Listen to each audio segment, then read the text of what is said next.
Hello guys, welcome to సినివేరా. ఈ రోజు మనం రివ్యూ చేయబోయే మూవీ నాగశౌర్యస్ latest flick back by Karthik. అసలు మినిమం ప్రమోషన్సే లేని నాగశౌర్య మూవీ ఇది. ఎన్నో డిలేస్ తర్వాత ఫైనల్లీ రిలీజ్ అయింది. మరి మూవీ ఎలా ఉంది, సినిమా హిట్టా లేదా ఫట్టా అనేది ఈ రోజు రివ్యూలో డీటెయిల్ గా మాట్లాడుకుందాం. అసలు స్టోరీలోకి వెళ్తే నాగశౌర్యకి వాళ్ళ సిస్టర్ కస్తూరి అంటే ప్రాణం. ఆవిడ వైజాగ్ లో ఒక రెప్యూటెడ్ లాయర్. కార్తిక్ మాత్రం ఏమీ పని పాట లేకుండా రోడ్డు మీద దారంటిపోయే వాళ్ళతో గుండగాలతో ఫైట్ చేస్తూ ఉంటాడు. ఇది చూసి తట్టుకోలేక కస్తూరి వాడిని అబ్రాడ్ పంపించేద్దామని ప్లాన్ చేస్తుంది. కానీ మన హీరో తన వీసా రిజెక్ట్ అయ్యేలా ఒక మాస్టర్ ప్లాన్ వేసి సిస్టర్ దగ్గర ఉండిపోతాడు. ఇదిలా ఉంటే కత్రిలో ఫార్మర్స్ లైఫ్ ని నాశనం చేస్తున్న మన విలన్ గోవిందప్పతో కస్తూరికి లీగల్ గా గొడవ అవుతుంది. దాంట్లో కోపం వచ్చి కస్తూరిని లేపేయాలని గోవిందప్ప ఫిక్స్ అవుతాడు. ఆ తర్వాత ఏం జరిగింది, తన సిస్టర్ ని కార్తిక్ ఎలా సేవ్ చేసుకున్నాడు, ఇదే ఈ cinema main plot. First plus points గురించి మాట్లాడుకుందాం. Naga Shaurya delivers a very sincere performance. Sister కోసం ఎంత దూరమైనా వెళ్లే బ్రదర్ గా చాలా బాగా చేశాడు. రైటింగ్ నుంచి అంతగా సపోర్ట్ రాకపోయినా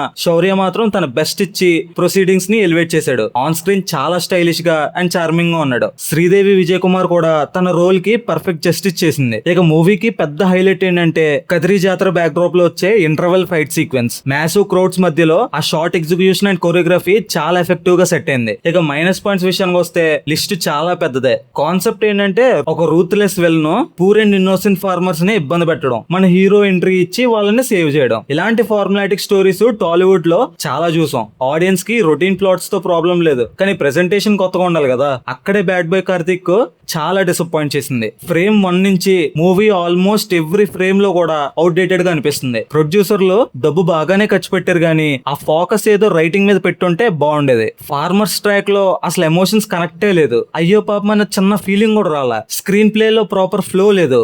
ఇంకా లీడ్ పేరు మధ్య లవ్ ట్రాక్ అయితే అల్టిమేట్ బోరింగ్ అండ్ కన్ఫ్యూజింగ్. అసలు హీరోయిన్ కి హీరో మీద ఫీలింగ్స్ ఎప్పుడు వచ్చాయో ఎవరికి అర్థం కాదు. సాయి కుమార్ అలాగే తన వైఫ్ ఎపిసోడ్స్ తో నవ్వు తెప్పిద్దాం అని అనుకున్నారు, కానీ అవి అస్సలు ల్యాండ్ అవ్వలేదు. ఫస్ట్ హాఫ్ రొమాంటిక్ ట్రాక్ తో బోర్ కొడితే సెకండ్ హాఫ్ లో ఎండ్లెస్ యాక్షన్ పెడేశారు. మన పేషెన్స్ కి ఇది పెద్ద టెస్ట్. విలనిజం కూడా చాలా రొటీన్ గా చూపించారు. టెక్నికల్ గా చూస్తే పెద్ద షాక్ ఏంటంటే Jayaraj mark music and BGM total గా డిసప్పాయింట్ చేసాయి. ఆ మ్యాజిక్ కంప్లీట్లీ మిస్ అయింది. ఓవరాల్ ఎక్స్పీరియన్స్ ని ఇంకా వీక్ చేసేసింది. రసూల్ గారి సినిమాటోగ్రఫీ కొన్ని యాక్షన్ సీక్వెన్సెస్ లో మాత్రమే బాగుంది. Editing is completely week. Movie చాలా ట్రై అనిపిస్తుంది. Coming to the director Ramesh, ఆయన తీసుకున్న ఓల్డ్ ఫ్యాషన్ కాన్సెప్ట్ ని ఎగ్జిక్యూషన్ కూడా అంతే ఓల్డ్ స్కూల్ గా చేసి ఓవరాల్ ఫిల్మ్ ని హైలీ బోరింగ్ గా మార్చేశారు. ఫైనల్ వెర్డిక్ట్ ఏంటంటే bad boy Karthik is an outdated and disappointing action drama. First half and second half లో ఎలాంటి ఇంపాక్ట్ లేదు. నాగశౌర్య అండ్ శ్రీదేవి విజయ్ కుమార్ ఎంత ట్రై చేసినా ఈ సినిమాని కాపాడలేకపోయారు. స్టోరీ లైన్, స్క్రీన్ ప్లే చాలా వీక్ గా ఉంటే